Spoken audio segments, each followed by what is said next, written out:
I want to thank, if you are a member on that campaign, Raise the Roof of Keepers of the Light, would you please stand and let us acknowledge your presence, and thank you for being here and for being a part of that team. Yeah. Thank you so much. Michael, if you'll remain standing, and Dick Allen was here, Michael Morano, they may still be out, but if you want a tour to see what's going to take place, Michael and some of them will be available outside afterward to show you around what's going to take place. Jessica Ayala, Jessica, if you would come on up. She's been a co-chair for this team, has done an amazing job, and she's one of a rare group of people that actually grew up in Unity. She grew up mainly in Unity of Nashville and Unity in Texas, and an area in Texas. And I've asked her to share just a little bit about, when you go out the church, if you look over to the right, there's a beautiful painting of the Blue Ridge Mountains in our church. We call it our why board. People have been putting their little tags about why. Why does the spiritual community matter to you? And that's something she created herself and painted that. So Jessica, I want to thank you for that. And I'll let you share. Good morning. I'm not going to make anybody cry today. So with all of the excitement surrounding the Raise the Roof and Keepers of the Light campaigns, I just wanted to share kind of what I know for sure. And that is that this is about more than just prosperity for our church. I feel it so deeply. This is also an amazing opportunity for each of us to step into our own prosperity. And, you know, just the very action of filling out the pledge form is a just amazing, divine, and prosperous declaration of abundance for ourselves. And so I'm just really excited just to be witness to all the miracles that are going to unfold with that. So I wanted to share a prosperity prayer from my friend, Reverend Sri Larkin. Declarations of prosperity. I decree and declare that this day I live and move and have my being in God. Today I shall see the unveiling of God's divine plan in my life. This day I shall experience a dramatic increase in blessings. God reigns above all prevailing circumstances, establishing divine order in my life. Nothing shall halt the plans and purposes of God in my life. I decree there is no more delay as every postponement is dissolved away. As the light of spirit breaks forth, no negative force can come near me. Every stronghold that will not let me advance is destroyed. Every mountain of trouble is taken up and cast into the sea. I decree an end has come to every financial crisis in my life. The seed of scarcity, insufficiency, deficiency is wiped out. I am protected from every financial downturn. I shall not be found wanting in any way. My years of drought are finally over. God bountifully restores any loss in my life. All my struggles are transmuted to triumph. God goes before me, securing a path of brilliant achievement. I am anointed for breakthrough. Relief, reprieve, and liberation are my deliverance. I decree this is my season of success. My era of financial fortune is finally here. I decree all my days flourish with prosperity. I engage in happy, purposeful, prosperous living. I am redeemed and set free. Every promise for the realization of my full potential is now fulfilled. I declare the splendor, grandeur, brilliance, and glory of God. Heaven on earth is a reality for me.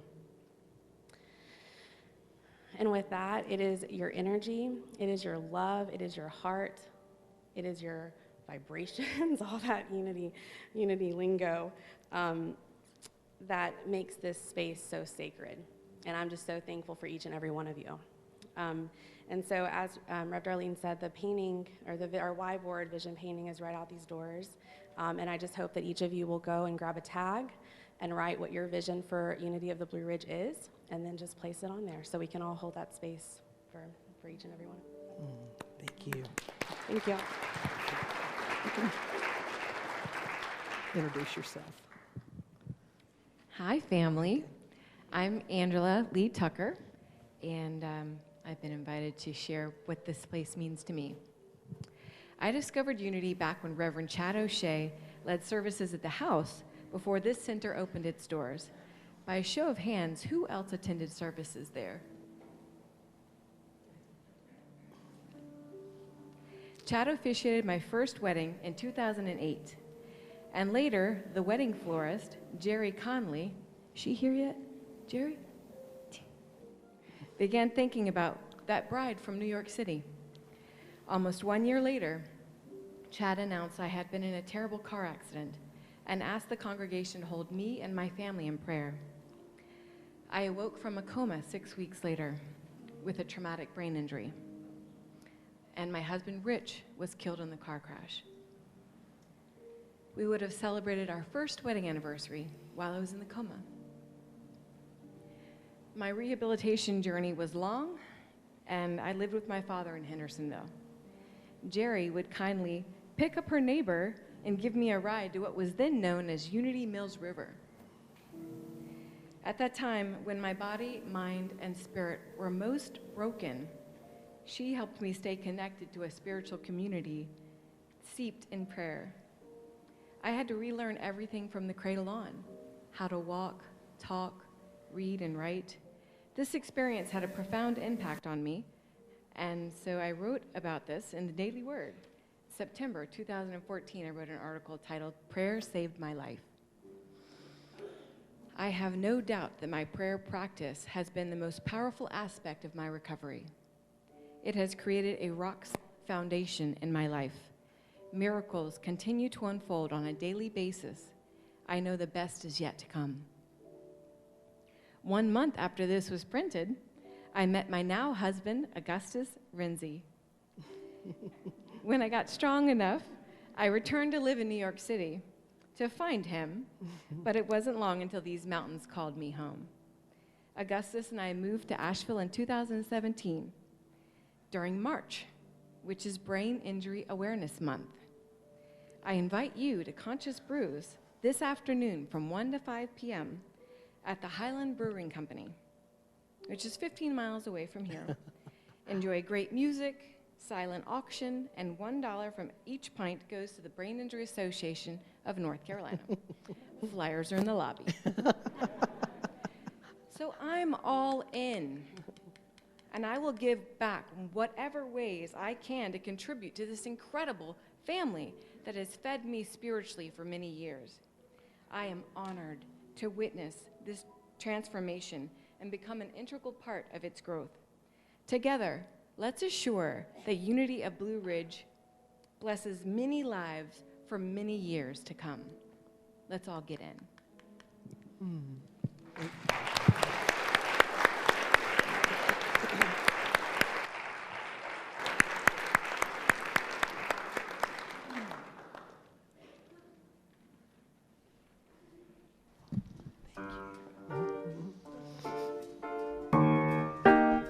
Put your hands together. Here we go, here we go. Shine the light into the world. Shine the light into the world. Yeah. Shine the light into the world. Let it shine, shine, shine, shine. It's a time for one and all to live a dream outside a cold. There is enough love in your heart to change the world, change the world. And we sing, shine the light into the world, shine the light into the world, shine the light into the world. I'll see the light into the world, shine the light into the world. Let it shine, shine, shine, shine, shine. One by one we'll plant the seed. Whatever they need. We are all in the hands of love, reaching out into the world that we sing. Shine the light unto the world, shine the light unto the world, yeah.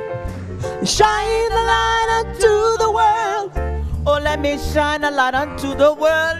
Shine the light unto the world. Let it shine, shine, shine, shine. We reach a place in our human evolution. People get ready for the love revolution. And every time there is a solution, now is the time to put on the shine. There is God in the midst of tragedy by living in the hands and the heart of humanity. Undo the problems, love yourself, and now is the time to put on the shine. Shine the light unto the world. Shine the light unto the world. Shine the light unto the world. Move to the left and move to the right, y'all. Shine the light unto the world. Let it shine, shine, shine, shine. Sing it. Shine the light unto the world. Above your feet and sing with me. Hey, shine the light unto the world. This is the right time and the right place to unite. Shine the light unto the world. Let me hear you loud, sing it proud. Hey, hey. Shine the light unto the world. For justice, for peace and for freedom. Shine the light unto the world. Yeah, oh, yeah. Shine the light unto the world. Shine the light unto the world. Let me shine that light unto the world.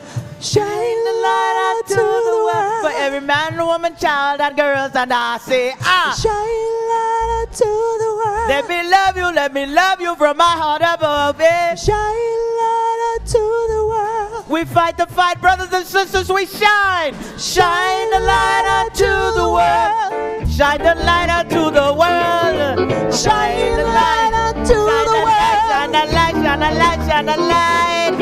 Shine the light unto the world. Oh, I need that light to shine. Shine the light unto the world. Here we go, one more time. Here. Shine the light unto the world. Let it shine.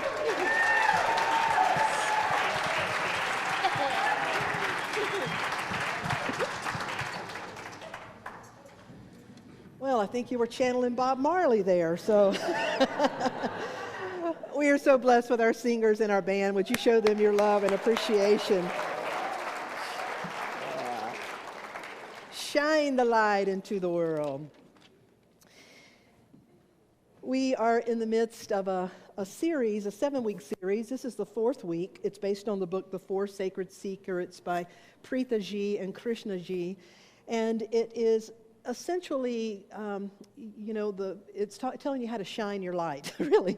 Every spiritual teaching, every spiritual tradition, it all comes down to the same thing, really. It's just saying it in different ways. How do we shine our light? And how do we come to know ourselves as the light of the world?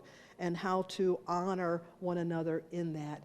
Can you imagine what the world would be like if tomorrow morning when everyone woke up, we all knew we were expressions of the one God, the one Creator, and we just loved each other unconditionally? Can you imagine how many systems would collapse because there would be no meanness to support them, no selfishness, no anything. So it's all about that, and that's what we are going to look at today as we're talking about the spirit of right action. Right action, shine your light in the world, doing the right thing. How many of you are old enough to remember Flip Wilson? Remember his famous line? The devil made me do it. Yeah. Unfortunately, you made you do it. It's like, when we think about right action and the choices we make, I often think about the Native American story, a story that comes from the Cherokee tradition, I believe, about the little boy that struggled with wanting to do the right thing, but he kind of found himself not doing the right thing. And he went to his grandfather and said, "Grandfather, I'm worried because I feel like I have two wolves. I feel like there's one wolf, a good wolf on this shoulder that is telling me to do good things. And I feel like there's a bad wolf on this shoulder that's always telling me to do bad things. And I don't ever know which wolf is going to win. And what do I do, grandfather?" And the grandfather said, well, it will depend on which wolf will you feed. And so today we look at what does it mean to feed the spirit of right action. Now, how many of you remember the last time you made a mistake? Yeah, you know, we're going to make mistakes. We're human beings. We make mistakes. The question is, what do we do when we make those mistakes? And right action is not about trying to figure out how to do everything perfectly. It's about the spirit behind the action. The essence of right action is connecting and being mindful always from what spirit does this action arise? From what spirit does this action arise? And does it arise from a spirit of connectedness and love and the desire to do what is highest and best? Or does this action arise from some spirit that is serving something lesser than that? And so knowing that we're going to make the mistakes, but understanding where the spirit of behind the action comes from. I heard a story this week of a young mother who stayed home with the 3 children. And it was sort of the custom, quite often the dad would work late, and so he would call home around dinner time to talk to the 3 kids because they'd be in bed by the time he got home. And so dinner time, the phone rings, and the 6-year-old answers the telephone and goes right into, "Hi, Daddy," and she tells him all about her day. And then when she finishes, she passes the telephone to the 4-year-old. The 4-year-old says, "Hi, Daddy," and the 4-year-old tells Daddy all about his day. When he finishes, he passes it to the little 2-year-old, and she says, "Hi, Daddy," and she just babbles and babbles and babbles and babbles. And then Mom finally gets the phone, and she says, "Hi, honey." And the voice on the other line says, "Thank goodness, lady. I just called to tell you the wallpaper you ordered is here."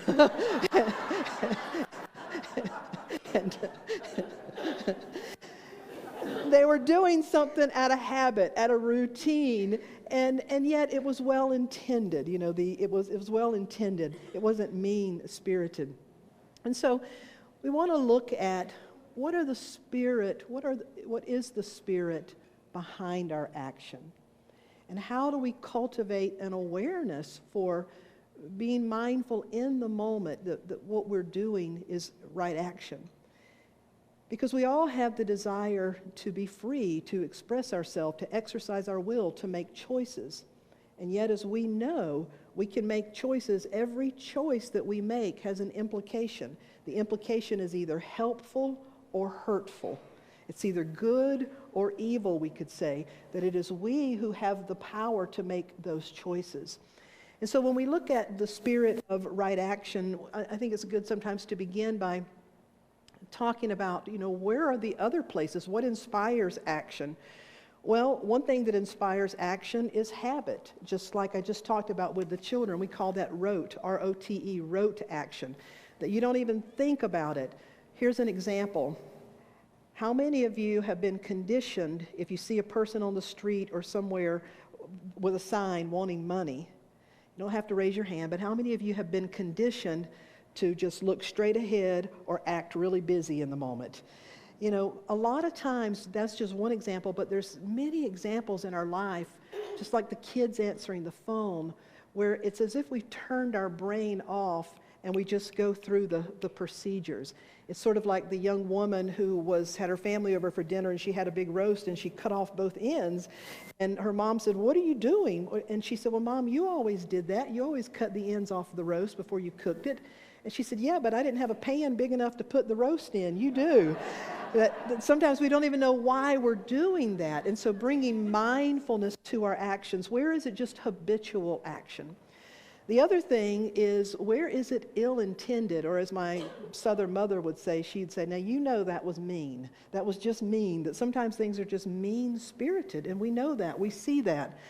The question is, are we willing to own it when it comes from a mean-spirited place within us, and to do the work to discover what in me is hurting so much that I would want to lash out in a hurtful way?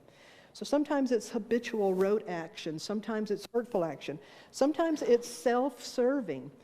It's really easy. We're wired to survive, and so we're wired to look after our self-interest. There's nothing wrong with that. There's nothing wrong with taking care of yourself.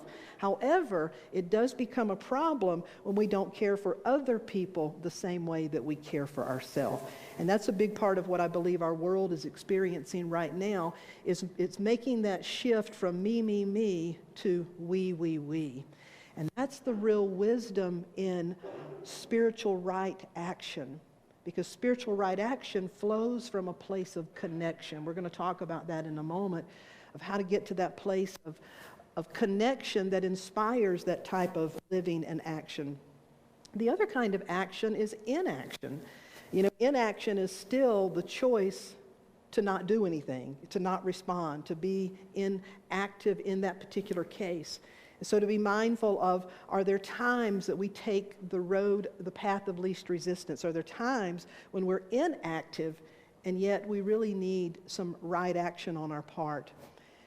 Another one is half-hearted action. It's Valentine's Day. You know you're supposed to pick up roses, so you do, but it's just because it's Valentine's Day, your heart's not really in it. You know, that half-hearted action. And the other would be obligatory action, or the lawful action. For example, we stop at red lights, we stop at stop signs. We may not understand the law of gravity, but we don't jump off the rooftop. You know, there's certain things that we're obligated to follow those laws, and it's really important. That's how we learn. We learn by doing those, and yet we reach a point, and this is what Jesus and many other master teachers talked about, on the spiritual path. We reach a point in saying, it's one thing to follow the law, to abide by the law, to do the right thing on the outside, but what if the attitude on the inside doesn't match up? That's the real power of right action.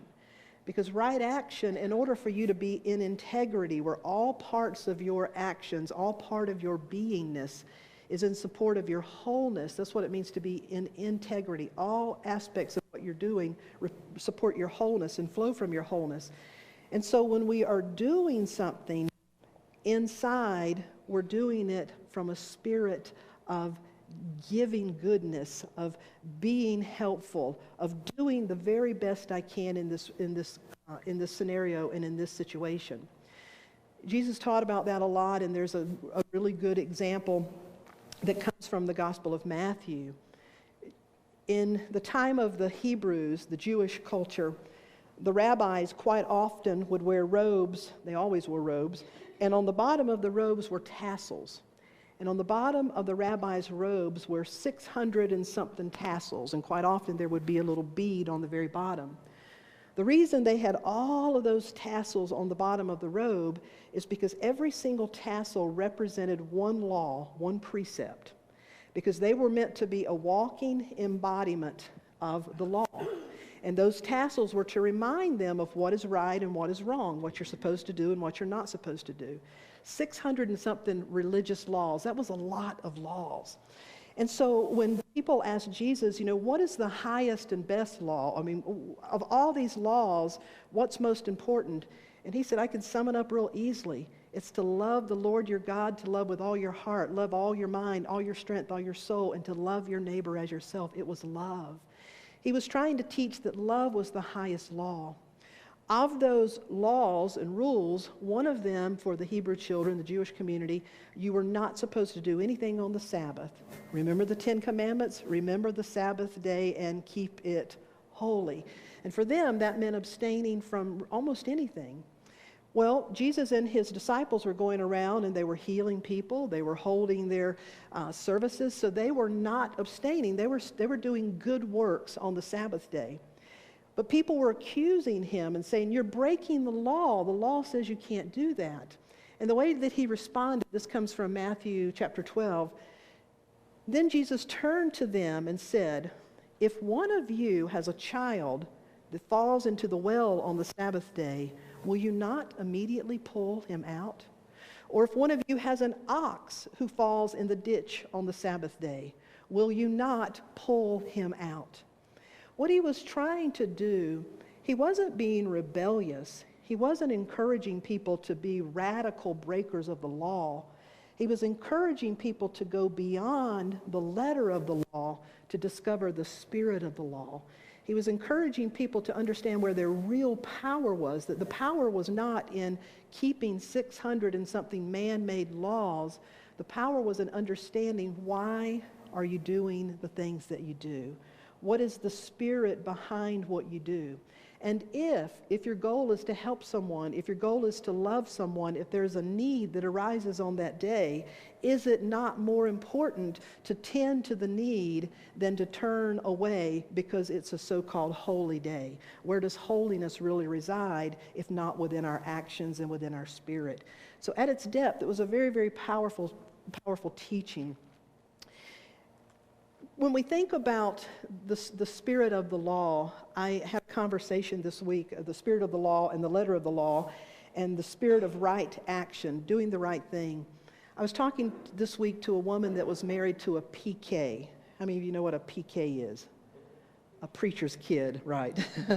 A PK is called a preacher's kid. Do we have any PKs in here? Any preacher's kids in here? Well, PKs, preachers' kids, in some denominations especially, are known for being really rebellious. And so this woman I was talking to this week, she's been married a number of years, and I said, how did you meet your husband? And she said, oh, that's an interesting story. I met my husband and his sister when I was 19. They were both hairstylists, and she said, they invited me to a party. And when I went to this party, I pulled up at a church. There's a little house beside the church, and she said, I learned that it was called the parsonage, the minister's house. And she said, I couldn't believe, why did they invite me to a church with a minister's house? But the minister and his wife were away, and the two teenage kids were throwing a party at the house. And she said, my husband was a hellion. And she said both of them were raised so strict. They were preacher's kids, and they were raised so strict that when they got out from under mommy and daddy's care, just like a lot of kids, we were talking about another young girl that just went to college her first year and is now taking a year out because she couldn't handle her freedom. How many of you know what that means? You can't handle your freedom in that state. So there's times that when we've been made to do the right thing according to somebody else's rules, typically the human spirit is going to rebel. And often in the rebelling, we go to the other extreme. But the essence is what we're truly seeking is self-expression. Just like the rose was born to express itself, just like the acorn was born to express itself, just like every flower, every creation is born to express itself, we're meant to express ourselves. And the spirit of right action is born in the realization that the self you are expressing is a higher self, is a sacred self, is an eternal self. It's the great I am that is within you and you and you and all creation. And so life to me is really about learning those times and those ways when we're expressing selfishly, short-sightedness, we're expressing for purposes that are not serving our highest and best, and being willing to hold ourselves accountable. When I lived on the island of Maui, when I first moved there, I started noticing a lot of bumper stickers on cars said Pono, P-O-N-O, or Pono Pono. And I took a Hawaiian language class and culture class because I wanted to really understand the richness of that culture. And I very quickly learned the meaning of Pono, P-O-N-O. And any time in Hawaii you say a word twice together, like Pono Pono, it's emphatic. It means, yes, you really do that. But Pono in Hawaii is a way of living. They live what's called the Pono principle. It's a state of being, and it's about being in right relationship with yourself, being in right relationship with one another, and being in right relationship with the land, with the Creator. It's about a spirit, it's good works and good action that are born out of being in a right relationship. And that's what the Aloha spirit is all about. And to me, there's nothing more spiritual than that spirit that knows that it's all about being in right relationship. Am I in right relationship with myself, with the God of my being, with my brother, with my sister, with the earth? That's the spirit behind right action that opens us up to grow. And when you make mistakes, if the intention is to do the highest and best, If you made a mistake, it is like the universe still got your signal. You put the signal out. My intention is to do what's right. My intention is to do the highest and best. My intention is to be honest. My intention is to be the best I can be, to honor and respect others. Hey, I made a mistake, but the intention is so powerful, it pulls you and corrects you. The kumu that was teaching the class on Hawaii language, and when he talked about pono, he gave a beautiful example, and it spoke to me personally. Because the picture he showed, I had one of those. How many of you remember those little things? Mine looked like a clown. It stood about this tall. When I was a kid, I got it. Had sand in the bottom. And you could punch it, and it would go down and come back up, and it would go down and come back up, and it would go down. So here's this big Hawaiian man talking about pono, right action, do the right thing, and he shows the punching bag, and I'm thinking, punching and right action, how does that go together? But the point was, he said that when those toys were created, the real point was to teach children how to right yourself. That even when you pushed it down, it would always right itself. And that pono, the Hawaiians truly believe, if you intend to do the right thing, that the universe will help you always bring you back up into a state of right action. And I never forgot that, and I believe it. How many of you have ever made a mistake, but your intentions were pure, and something amazing happened to bring things back around into what it felt like a blessing?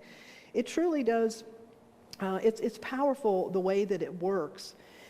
And so a couple of stories. There's a story that comes from the Zen tradition on right action, and it's about a woman who moved in with her husband's family. And so the woman is married to her young husband and living with the mother and father-in-law, and she and the mother-in-law are just clashing.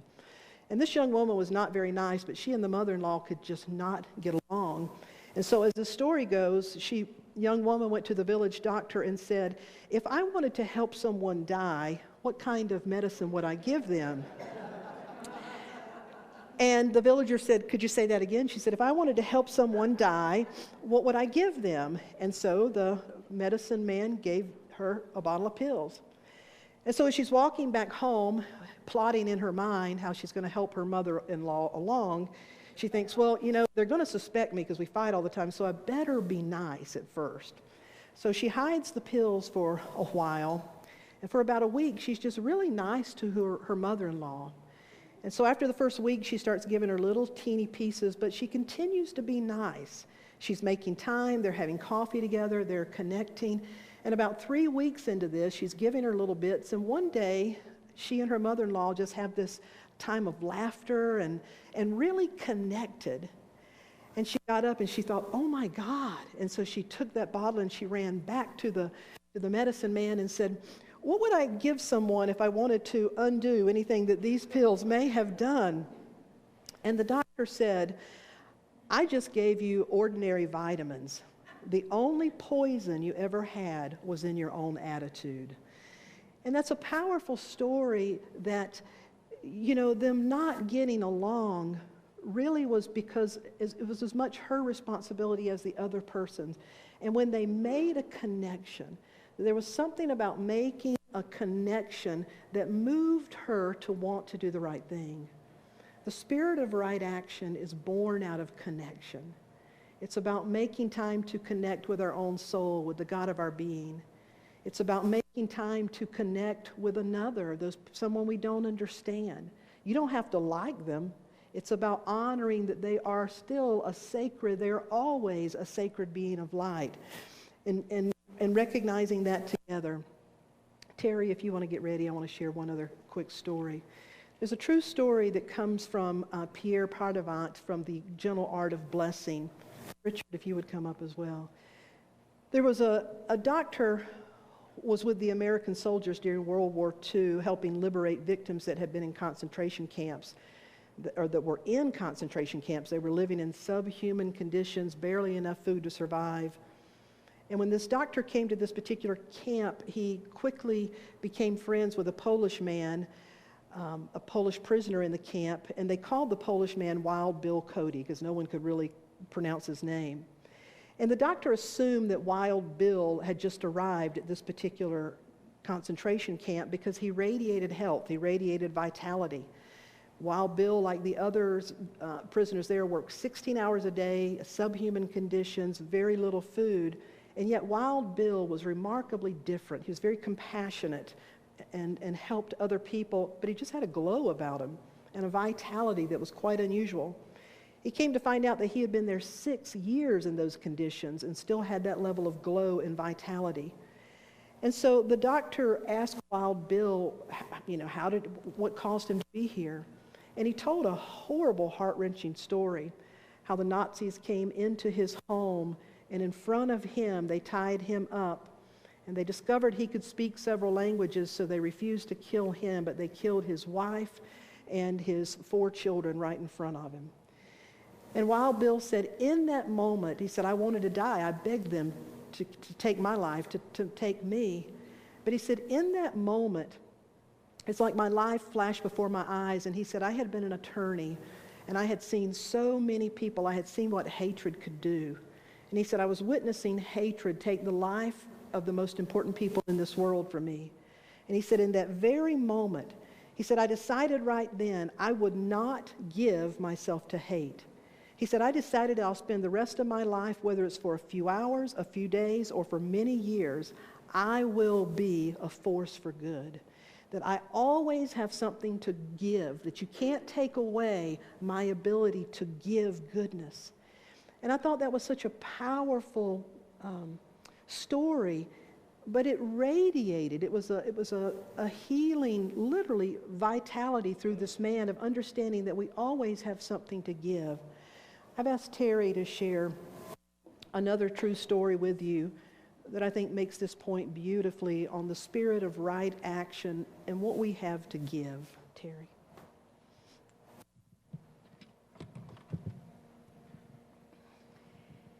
This story is called The Color Red by Barbara Kingsolver.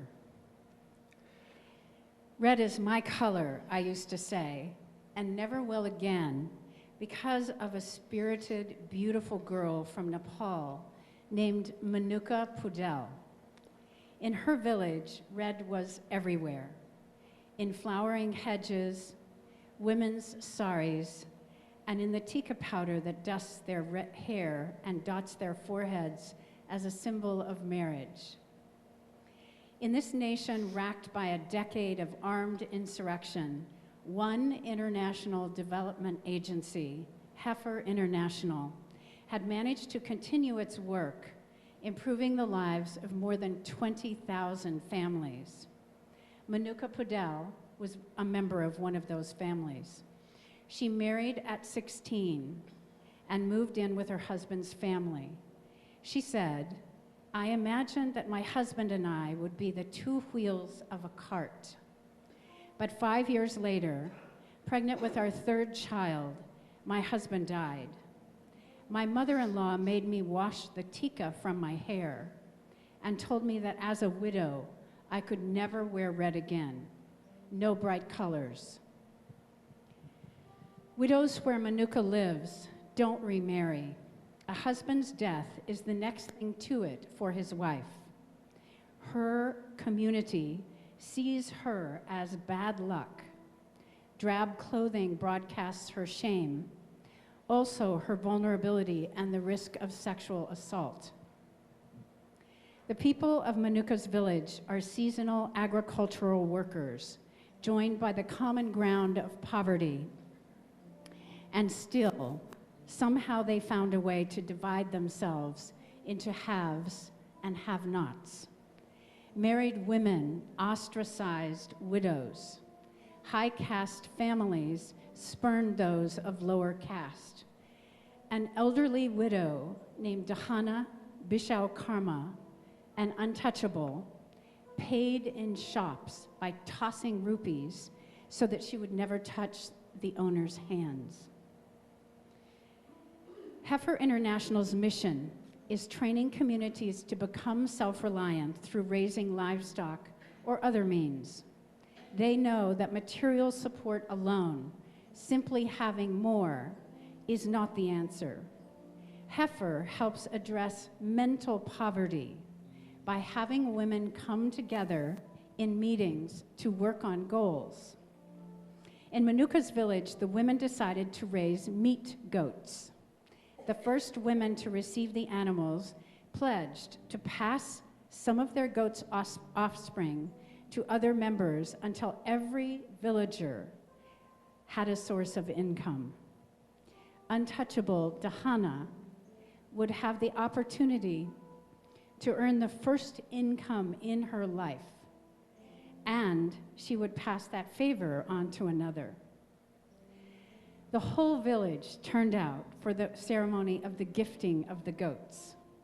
14 women who'd earned income from their goats would now pass on the offspring to newer members. Dahana stood with her gift, a lop-eared goat wearing a necklace of marigolds. And then she walked toward her chosen recipient, another woman who had lost her husband. In the embrace of two old widows holding each other, I saw the architecture of human grace. What an astonishingly simple way to end mental poverty. A person's status changes not by receiving, but by giving. At the end of the ceremony,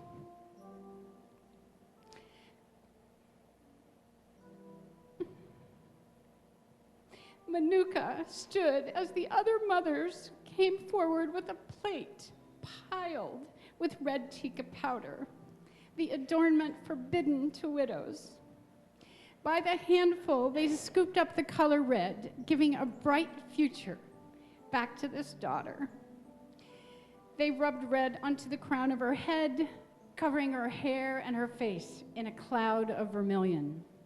Older women passed her from hand to hand, wrapping her in a red shawl. The day after the ceremony, the village looked ordinary again, but it wasn't ordinary at all. Untouchables had been touched. A young widow danced barefoot in a red shawl. Today, in this place on earth, there was enough.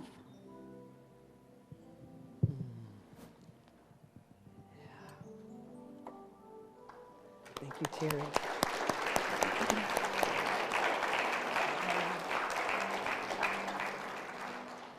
I'm going to invite you to close your eyes for a moment.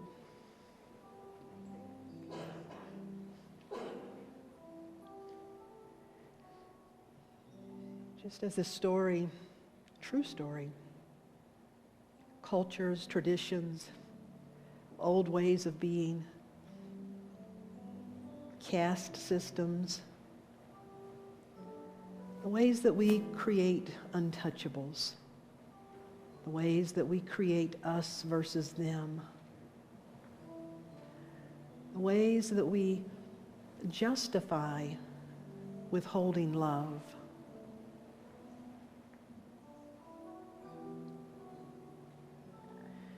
We realize that we're all created to self-express, to express what we call our Christ potential, the I am that I am, the divine essence that is the very essence of your life and my life and every life.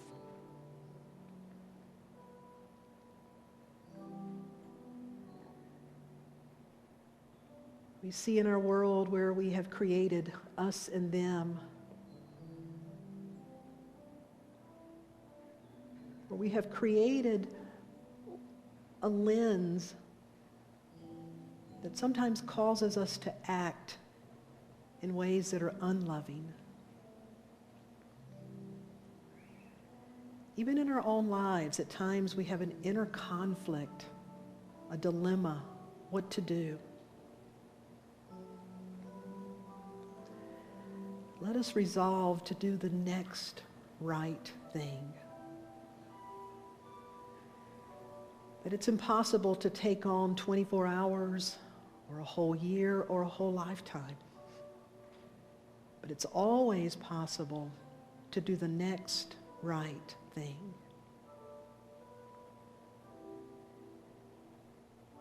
And in the willingness to do the next right thing, we open our heart to that spirit of connection. May we know that we are a part of all that is God, creation. That we can never be disconnected from our source. We can only think ourselves apart. Let us realize that we are connected to all people, all creation.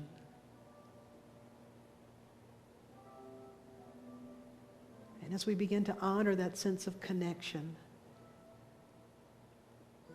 and one step at a time, one action at a time, doing the next right thing.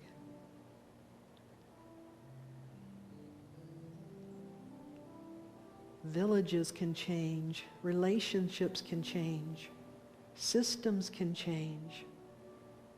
Hurtful ways can become healing ways.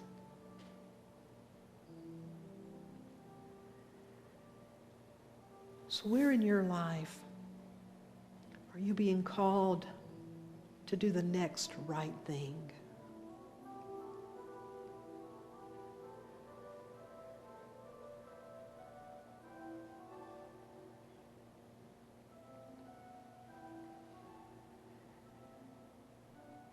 And are you willing to hold yourself lovingly accountable?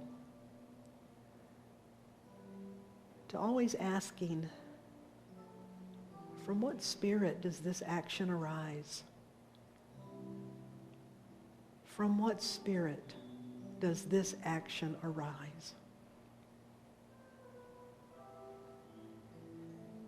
And each and every morning we set our intention that may my actions and my attitude arise from a place of love, of truth,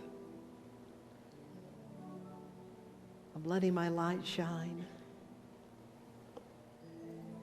And reviewing at the end of every day, show me where my actions were arising from another place. And help me correct my course of action to do the next right thing.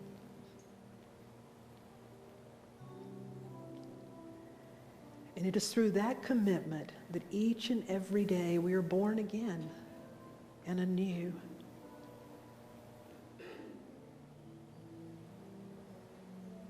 The next right action.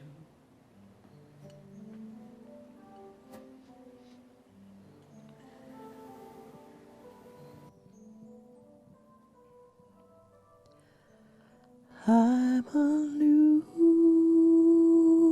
person. The truth has been revealed. New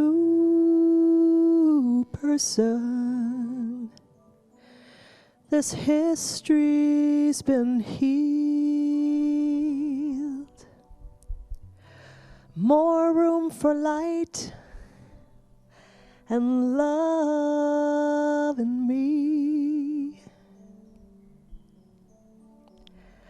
I've seen the truth, and it has set me free. I'm a new person. Now I know the truth. I'm new.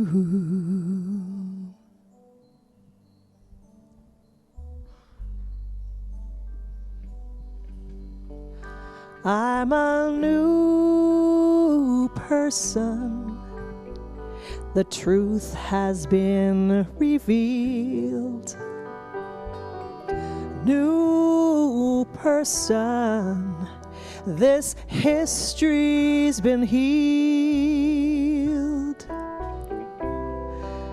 I've seen the truth, and it has set me free. More room light and love in me, 'cause I'm a new person now that I know what's true. I am new. I'm a new person. The truth has been revealed. A new person. This history's been healed. I've seen the truth and it has set me free. More room for light and love in me. 'Cause I'm a new person.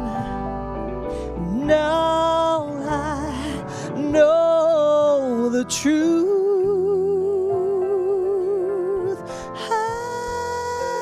I'm new. I'm new. I'm new. I'm new.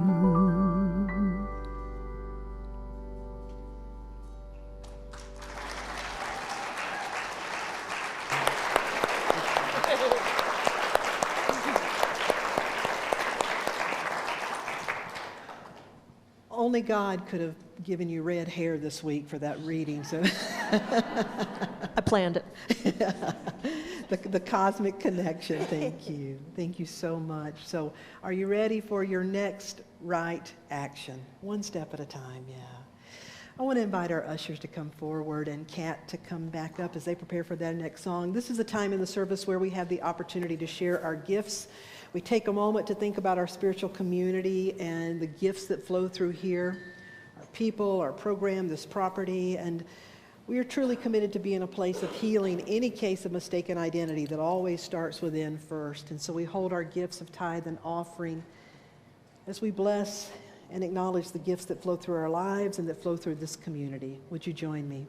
Divine love flowing through me blesses and multiplies all that I have, all that I give, all that I receive, and all that I am. I am now in perfect balance and flow with the universal tides of giving and receiving.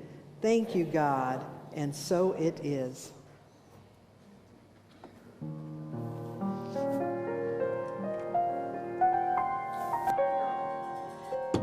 I'm taking the high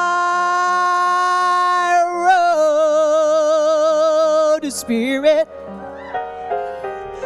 keeping my eye on the Lord.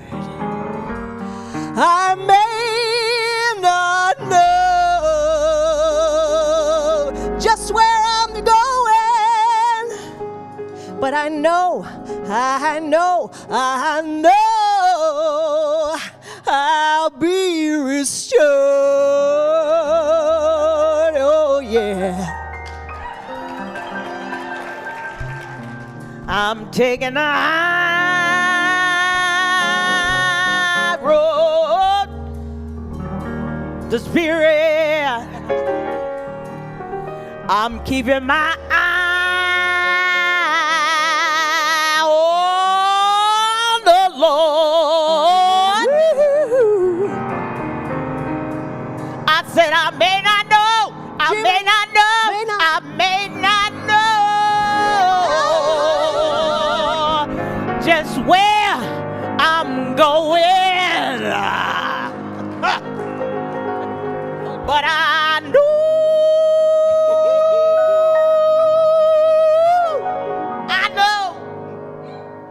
I'll be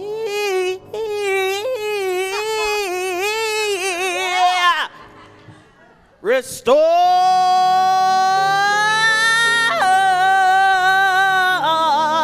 Let me tell you. I'm taking a high road to spirit, keeping my eye on the Lord. May not know just where I'm going, but I know I'll be restored.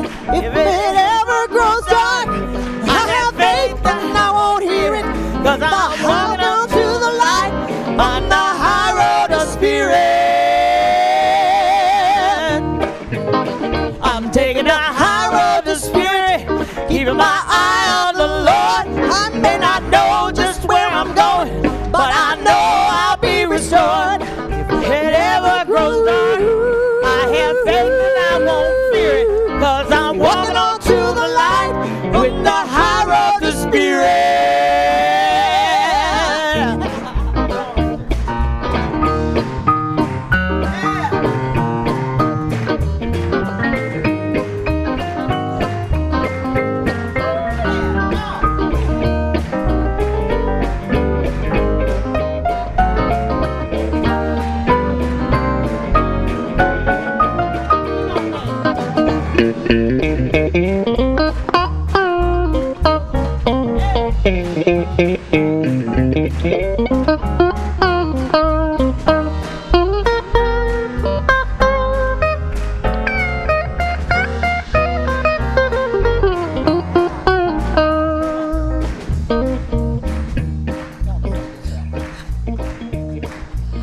I'm taking the high road to spirit, keeping my eye on the Lord. I may not know just where I'm going, but I know I'll be restored.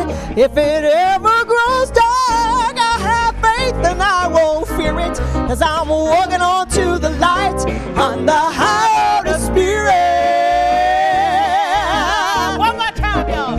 I'm taking a high road to spirit, keeping my eye on the Lord. I may not know just where I'm going, but I know I'll be restored.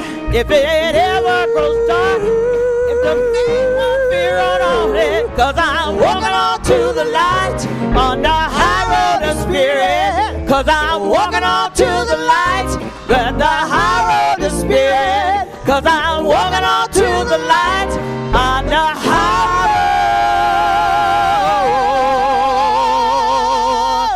to spirit.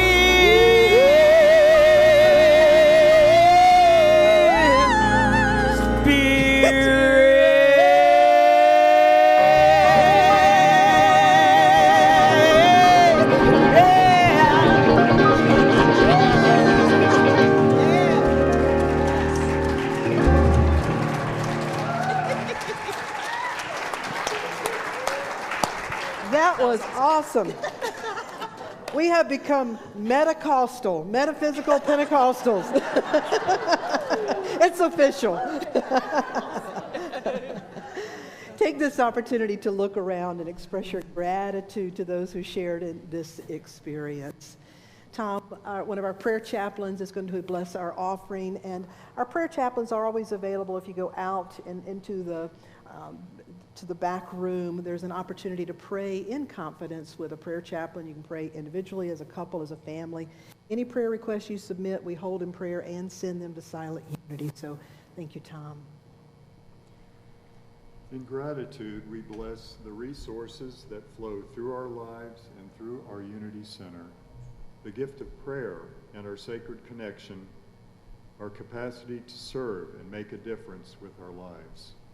And together we affirm, the light of God surrounds us, the love of God enfolds us, the power of God enables us, the presence of God abides with us. Wherever we are, God is, and all is well. Thank you so much. Thanks to each and every one of you. Jessica, where are you? Is she still in here? She'd go. She went out. Jessica will be out by the board if you want to add a tag to the Y board. There'll be a couple of members available if you want to have a tour. And just a reminder to get your pledges in today. We would greatly appreciate it. So please stand as we bring this service to close in song, Let There Be Peace on Earth. Let there be peace on earth, and let it begin with me. Let there be peace on earth, the peace that was meant to be, with God as creator.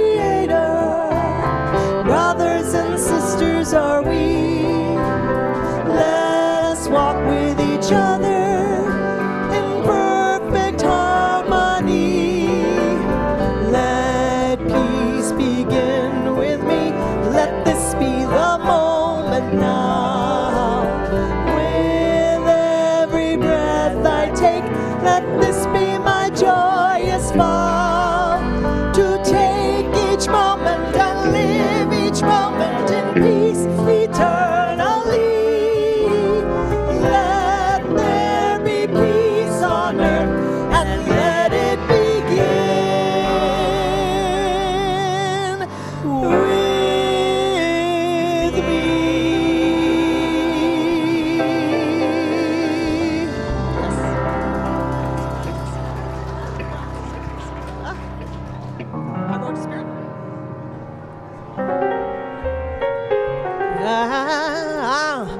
Up checking the high road to spirit and keeping my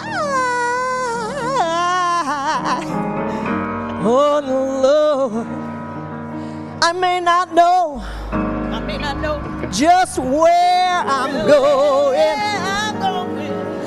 but I know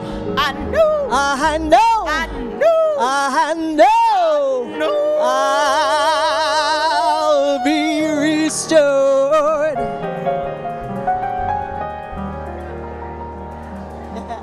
I'm taking the high road to spirit, keeping my eye on the Lord.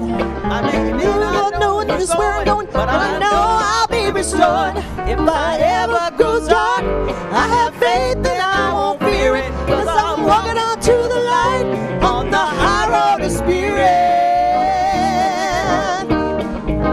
I'm taking the high road to spirit, keeping my eye on the Lord. I may not know just where I'm going, but I know I'll be restored. If I ever grows dark, I have faith then I won't fear it, 'cause I'm walking on to the light on the high road to spirit.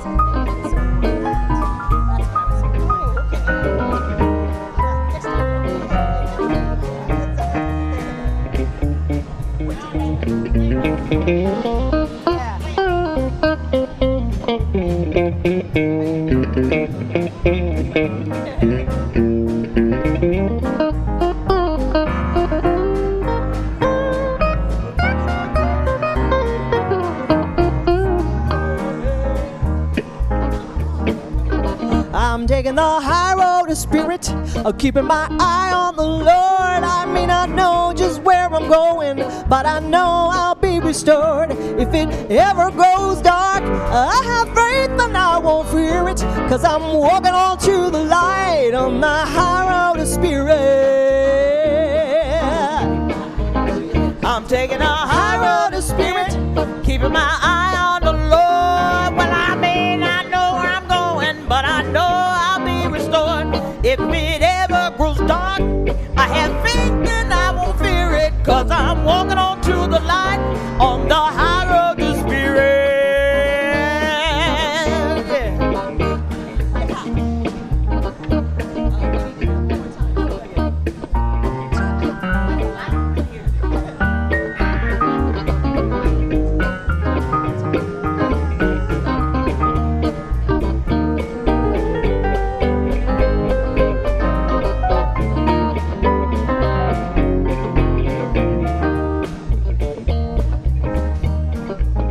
I'm taking the high road to spirit, keeping my eye on the Lord. I may not know just where I'm going, but I know I'll be restored. If I ever grow dark, I have faith and I won't fear it, 'cause I'm walking on to the light on the high road to spirit. 'Cause I'm walking on to the light on the high road to spirit. 'Cause I'm walking on to the light on the high